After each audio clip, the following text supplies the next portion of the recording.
Hello friends, welcome to my YouTube channel brain wave centre.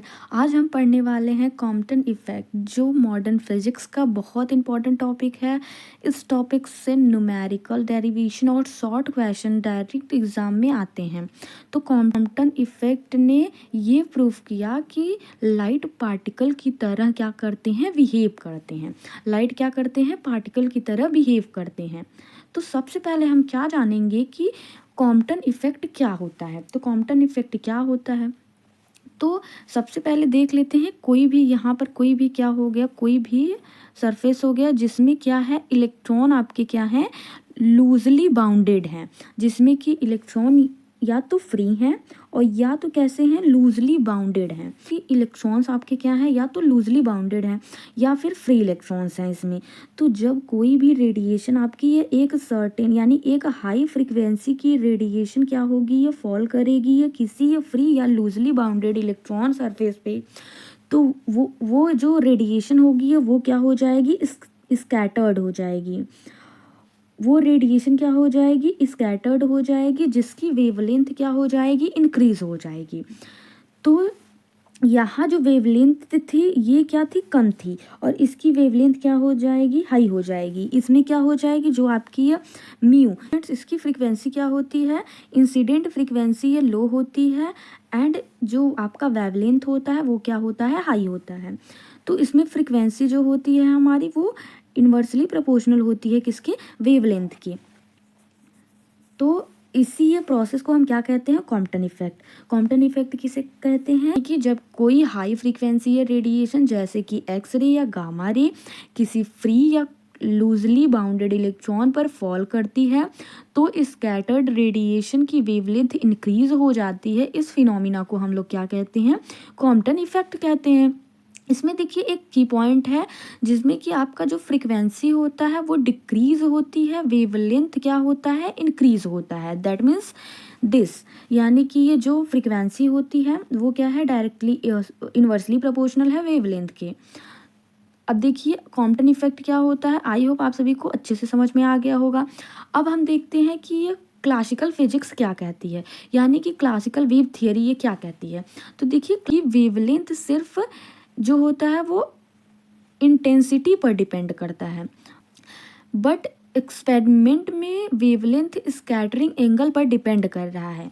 Classical theory में आपका जो wavelength है वो किस पे डिपेंड होना चाहिए, वो इंटेंसिटी पे डिपेंड होना चाहिए। लेकिन आपका जो एक्सपेरिमेंट यानी कॉम्पटन एक्सपेरिमेंट है वो क्या कहता है कि वेवलेंथ आपका स्कैटरिंग एंगल पर डिपेंड करता है। इसलिए जो क्लासिकल थियरी थी वो क्या हो गई थी, यहाँ पर फेल हो गई थी। तब क्या कहा गया था, जब क्लासिकल थियरी फेल हो गई तो एक्सप्लेन किया गया था किसको, कॉम्पटन इफेक्ट को। तो फोटोन एक क्या होता है, पार्टिकल की तरह क्या होता है, इलेक्ट्रॉन से कोलाइड करता है। समझ रहे हैं आप लोग, जो फोटोन होता है एक पार्टिकल की तरह इलेक्ट्रॉन से कोलाइड करता है। जन के बाद फिर क्या गया था कि फोटोन अपनी एनर्जी का कुछ हिस्सा क्या होता है, इलेक्ट्रॉन को दे देता है। जब कोलाइड करते हैं दोनों तो जो फोटोन होता है वो अपनी कुछ एनर्जी क्या करता है, इलेक्ट्रॉन को दे देता है। पूरी एनर्जी नहीं देगा, कुछ एनर्जी इलेक्ट्रॉन को दे देगा। तो इलेक्ट्रॉन जो होगा वो क्या हो जाएगा, रिकोल हो जाएगा। और रिकोल करता है, इलेक्ट्रॉन क्या करता है, रिकोल करता है। तो फोटोन की वेवलेंथ बढ़ जाती है इसी समय। समझ रहे हैं आप लोग, जब फोटोन क्या कर इलेक्ट्रॉन क्या करता है, रिकॉल करता है, तो फोटोन की एनर्जी क्या होती है, कम हो जाती है, और वेवलेंथ कैसा हो जाता है, बढ़ जाता है। तो इस कॉन्सेप्ट को, ये कैसा कॉन्सेप्ट था, ये कॉम्पटन इफेक्ट का कुछ कॉन्सेप्ट था।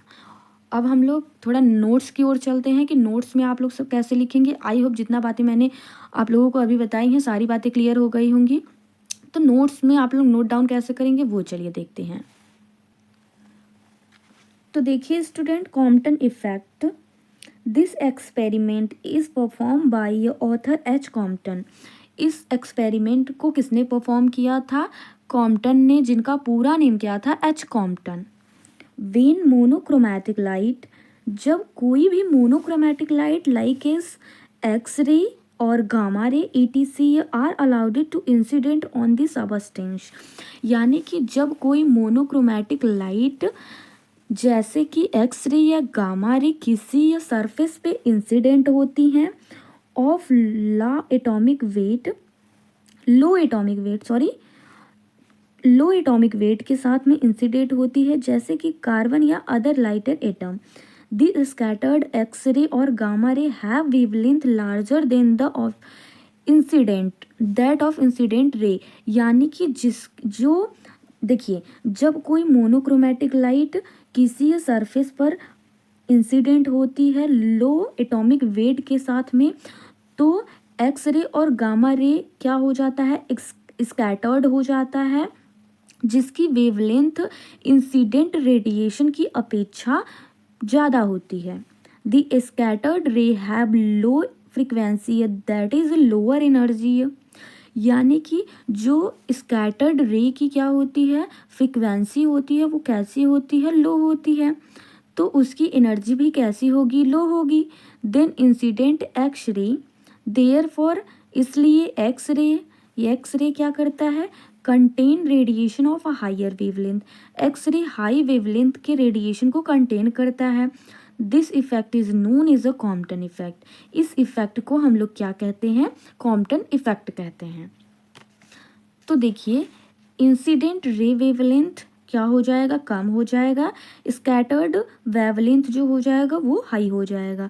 फ्रीक्वेंसी के टर्म में क्या हो जाएगी कि इंसिडेंट फ्रीक्वेंसी आपकी जो फ्रीक्वेंसी होगी वो लो होगी, जैसे जैसे फ्रीक्वेंसी लो होगी वैसे वैसे वेवलेंथ आपका इंक्रीज करेगा।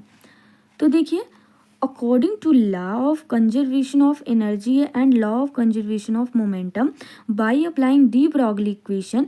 अब देखिए, जिन भी स्टूडेंट ने यूनिट फर्स्ट नहीं देखा हुआ है तो वो अभी डी ब्रॉगली इक्वेशन क्या होता है उनको नहीं पता होगा। तो पहले तो यूनिट फर्स्ट से देखना आप लोग स्टार्ट करिए।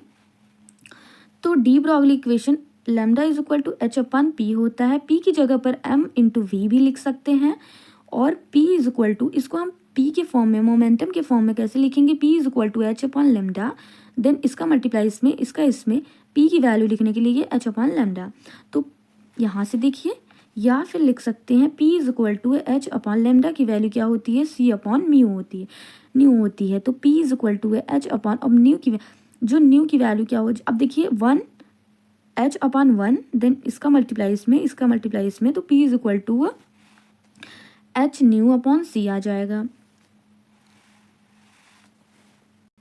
तो यहाँ से देखिए, लेट फॉर इंसिडेंट एक्स रे, हमने क्या कर लिया, लेट कर लिया कि कोई भी एक्स रे क्या है, इंसिडेंट हो रहा है। तो momentum is equal to H nu not upon C is equal to H upon lambda not for scattered ray X ray. तो स्कैटर्ड के लिए पहले तो एक्स रे कैसा है, इंसिडेंट हो रहा है, तो मोमेंटम ये आ गया।